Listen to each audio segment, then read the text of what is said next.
उत्तर प्रदेश की राजनीति के अहम खिलाड़ी पूर्व सांसद ब्रजभूषण शरण सिंह के तेवर इन दिनों काफी कड़े हैं।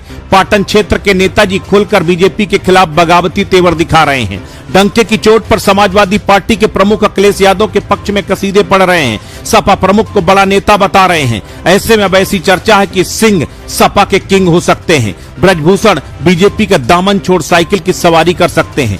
बेटी को भी सपा के सिंबल पर नोएडा से चुनाव के मैदान पर उतार सकते हैं। बीजेपी के कद्दावर नेता ब्रजभूषण शरण बीते कई माह से गरज रहे हैं। वो यूपी के अलावा देश के दूसरे राज्यों का दौरा कर रहे हैं। अपने समर्थकों के बीच जाकर भविष्य की राजनीति को लेकर मंथन कर रहे हैं। वो अखिलेश यादव के पक्ष में बैटिंग कर रहे हैं। ब्रजभूषण सपा प्रमुख को जिंदा दिल इंसान और नेता बता रहे हैं। कुछ ऐसा ही बयान उन्होंने एक बार फिर दिया।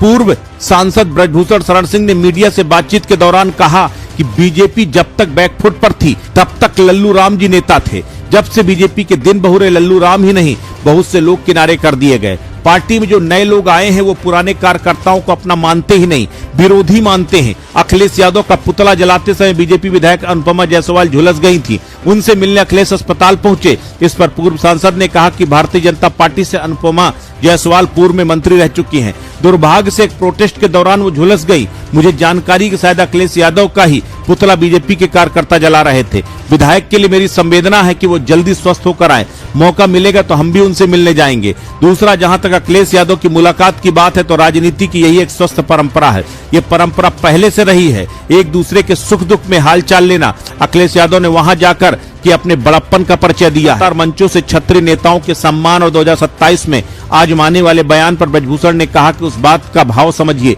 जो बोलना था बोल गए। अब उस पर चर्चा चल रही है, बहस हो रही है। इसी के बाद अब चर्चाओं का बाजार गर्म है। दावे तो यहां तक किए जा रहे हैं कि भाजपा के कद्दावर नेता ब्रजभूषण शरण सिंह सपा का दामन थाम सकते हैं। अखिलेश यादव के साथ उनकी बातचीत आखिरी दौर पर चल रही है। सब कुछ ठीक रहा तो सितंबर अक्टूबर तक ब्रजभूषण सपा के मंच पर दिखाई देंगे। अब सवाल यह है कि आखिर ब्रजभूषण पाला क्यों बदलना चाहते हैं? सपा में आने की उनकी शर्त क्या है? ब्रजभूषण का प्रभाव किन जिलों में है? वो कितने टिकट में दखलंदाजी चाहते हैं? सबसे जरूरी यह है कि अखिलेश यादव क्या चाहते हैं। इन तमाम सवालों का हम आपको बताते हैं। दरअसल ब्रजभूषण शरण सिंह 2024 में लोकसभा चुनाव में टिकट नहीं मिलने से नाराज हैं। भाजपा ने उनकी जगह उनके छोटे बेटे करण भूषण सिंह को कैसरगंज सीट से मैदान में उतारा था। इस पर दिसंबर 2025 में एक चैनल के साथ पॉडकास्ट में ब्रजभूषण ने अपनी बात भी रखी थी। कहा था, मुझे जनता ने नहीं षड्यंत्र ने हटाया है। जिस लोकसभा से बेइज्जत होकर निकाला गया हूं, अगर जिंदा रहा तो एक बार फिर वहां लौटूंगा जरूर। इसी पॉडकास्ट में ब्रजभूषण शरण सिंह ने अखिलेश का एहसान न बोलने की बात भी कही थी।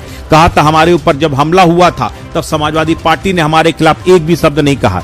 एक आध सज्जन ने बोला तो अखिलेश जी ने बुलाकर कहा, इसमें तुम्हें बोलने की जरूरत नहीं, तो मैं इसका एहसान मानता हूं। इतना ही नहीं, ब्रजभूषण शरण सिंह ने बिहार के भागलपुर में 26 अप्रैल 2026 को एक बयान दिया जो भाजपा को खुली चेतावनी माना जा रहा है। एक कार्यक्रम में उन्होंने साफ लहजे में कहा कि अगर किसी को लगता है कि सबके लिए हम भार बन चुके हैं तो एक बार कह दो, मेरी जरूरत नहीं है। 27 में कह दो, 29 में कह देना, हम दिखा देंगे कि हमारी उपयोगिता क्या है।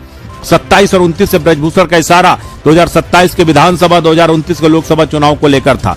ब्रजभूषण के एक करीबी की माने तो अखिलेश यादव से उनकी सीधी बात हो चुकी है। गोंडा, बलरामपुर और अयोध्या की कुछ विधानसभा सीटों पर टिकटों को लेकर बात चल रही है। ब्रजभूषण 20 से 25 सीटों पर टिकटों में अपना दखल चाहते हैं। इसे लेकर सपा की ओर से अभी तस्वीर साफ नहीं की गई। हालांकि सिर्फ दावे हैं। फिलहाल ब्रजभूषण शरण सिंह के कभी बीजेपी छोड़े जाने का बयान नहीं दिया है।